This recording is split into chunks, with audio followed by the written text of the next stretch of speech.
بس یہ کہنا چاہوں گا کہ مجھے جشن خالد فتح محمد میں آ کر بڑا اچھا لگ رہا ہے، اور آپ تمام سینئرز اور کنٹمپریریز سے مل کے خوشی ہو رہی ہے۔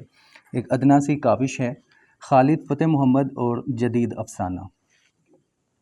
شاید نئے قارئین کے نزدیک خالد صاحب صرف ناول نگار کے طور پہ جانے جاتے ہوں، جس کی وجہ ان کے ناولوں کی مسلسل اشاعت ہے، جبکہ خالد فتح محمد ناول نگار کے ساتھ ساتھ افسانہ نگار بھی ہیں، بلکہ آپ نے اپنے تخلیقی سفر کا آغاز اپنے افسانوی مجموعہ داغ داغ اجالا سے کیا تھا، جس کے بعد اب تک آپ کے افسانوی مجموعے بالترتیب داغ داغ اجالا، جمع تقسیم، 5 منٹ کی زندگی، آئینے سے باہر چہرہ، تانبے کے برتن، دیواروں کے راز اور وقت کی قید میں منظر عام پر آ کر قارئین ادب پر اپنی دھاگ بٹھا چکے ہیں۔ بات صرف یہاں پر ہی ختم نہیں ہوتی۔ خالد فتح محمد نے ترکی کے بین الاقوامی سطح کے حامل اور نامور ادیب اورحان کمال کے ناولوں باپ کا گھر، بیکار کے ماحوسال، جمیلہ اور بیرک 72 کے قیدی سمیت لوشان کے افسانوں کو اردو قالب میں ڈھال کر ترجمے کے میدان میں بھی اپنی الگ اور منفرد حیثیت کو منوایا ہے۔ پنجابی ناول ان کے علاوہ ہیں۔ اور بات یہاں بھی ختم نہیں ہوتی۔ خالد فتح محمد ادراک کے نام سے ادبی پرچہ بھی نکالتے ہیں، جس میں آج کل حفیظ تبسم ان کے ساتھی مدیر کی ذمہ داریاں نبھا رہے ہیں۔ خالد فتح محمد محض ادیب نہیں بلکہ ادیب ساز ہیں۔ خالد صاحب نوجوانوں کی رہنمائی کرنے میں ہماتن گوش رہتے ہیں اور ہر پل حوصلے اور ہمت سے ان میں نئی جلا بخشتے ہیں، جبکہ اپنے تخلیقی کام میں بھی کوئی خلل یا رکاوٹ نہیں آنے دیتے۔ خالد فتح محمد کی شخصیت کا ادبی گوشہ ابھی مزید تفصیل کا متقاضی ہے، لیکن چونکہ آج ہم جشن خالد فتح محمد کے لیے اکٹھے ہوئے ہیں، جس میں اس سیشن میں ہم خالد فتح محمد اور جدید افسانہ پر بات کر رہے ہیں، لہٰذا میں اپنی گفتگو بھی خالد فتح محمد کی افسانہ نگاری پر محیط رکھوں گا۔ لفظ جدید کو بیان کرنا خاصا مشکل اور پیچیدہ کام ہے۔ بظاہر تو جدید کا معنی ہو گیا نیا، یعنی ہر آنے والی چیز پچھلی چیز کی نسبت جدید کہلائی۔ اسی طرح ادبی حوالے سے جدید کو بیان کرتے ہوئے کہا جاتا ہے ایسے افسانے جو روایتی افسانہ نگاری سے مختلف ہیں۔ جدید افسانوں میں روایتی کی بجائے نئے موضوعات کو فکشن کا حصہ بنایا گیا۔ ایک وقت میں بیانیہ افسانہ جدید تھا، کسی وقت میں علامتی افسانہ جدید کہلایا تو کسی وقت میں تجریدی افسانہ، پھر ترقی پسند تحریک کے زیر اثر لکھے گئے افسانے جدید افسانے کہلائے۔ موجودہ دور میں لکھے جا رہے افسانے کسی ایک مخصوص نظریے یا طرز یا انداز کے تحت قرار دینے تقریباً ناممکن سی بات ہے۔ گویا ہر زمانہ اپنے ساتھ نئے نئے موضوعات، رجحانات اور بیان کے تجربات کو لے کر آیا، تو گویا ہر افسانہ ہی جدید افسانہ ہوا۔ کسی حد تک یہ بات درست بھی ٹھہرتی ہے، لیکن یقیناً مکمل درست نہیں۔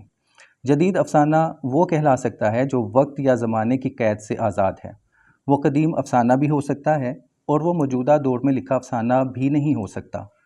بات کو سمیٹتے ہوئے میں جدید افسانے کو یہ کہہ کر بیان کرنا چاہوں گا کہ شاید ایسا افسانہ جدید افسانہ کہلا سکتا ہے جس میں بیان اور موضوع کے تحت امکانات کے نئے در وا کیے جائیں، جو موجودہ دور کے ساتھ ساتھ آنے والے دور کے انسان کے مسائل اور سوچ کے ساتھ بھی میل کھانے کی صلاحیت رکھتا ہو۔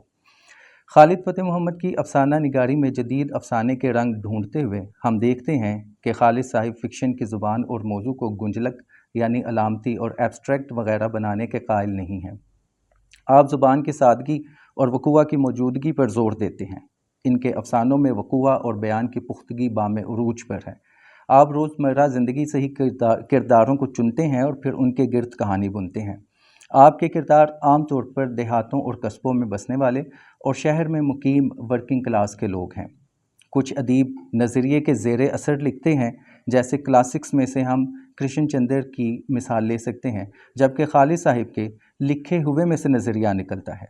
گویا خالد صاحب اس بات کے قائل ہیں کہ آپ اپنے لکھے ہوئے میں سے نظریہ نکالیں، یہی وجہ ہے کہ جب ہم خالد فتح محمد کا فکشن پڑھتے ہیں تو ہم پر آشکار ہوتا ہے کہ تخلیق کار ترقی پسند سوچ اور روشن خیالی کا داعی ہے۔ کہا جاتا ہے کہ ترقی پسندی کی ایک پہچان یہ بھی ہے کہ انسان اپنی موجودہ صورتحال سے غیر مطمئن ہو۔ اس تناظر میں ہمیں ان کا کم و بیش ہر افسانہ اپنے ارد گرد سے انحراف کرتا نظر آتا ہے، وہ چاہے معاشرتی بیڑیوں کا شکار ہو، چاہے معاشی ناہمواری کا، تو چاہے ذات برادری کا پہاڑ اس کے سامنے کھڑا ہو۔ محض ایک اصطلاح میں بات کی جائے تو خالد فتح محمد کا فکشن سماجی حقیقت نگاری کے زمرے میں آتا ہے۔ خالد صاحب نے تاریخی، سیاسی، معاشی، رومانوی سمیت متعدد موضوعات پر سیر حاصل اور متاثر کن لکھا ہے، جبکہ مرد و زن کے تعلقات کو ایک نئے اور انوکھے انداز سے دیکھنے اور پیش کرنے میں ٹیبوز کو توڑا ہے۔ افسانوی مجموعے وقت کی قید میں کا پہلا افسانہ یادیں واپسی ایسا اچھوتا اور دل دوز افسانہ ہے کہ اسے پڑھ کر قاری کے رونگٹے کھڑے ہو جاتے ہیں۔ یہ اتنا خطرناک افسانہ ہے جس پر شاید قاری سوچنے کی بھی ہمت نہ کر سکے۔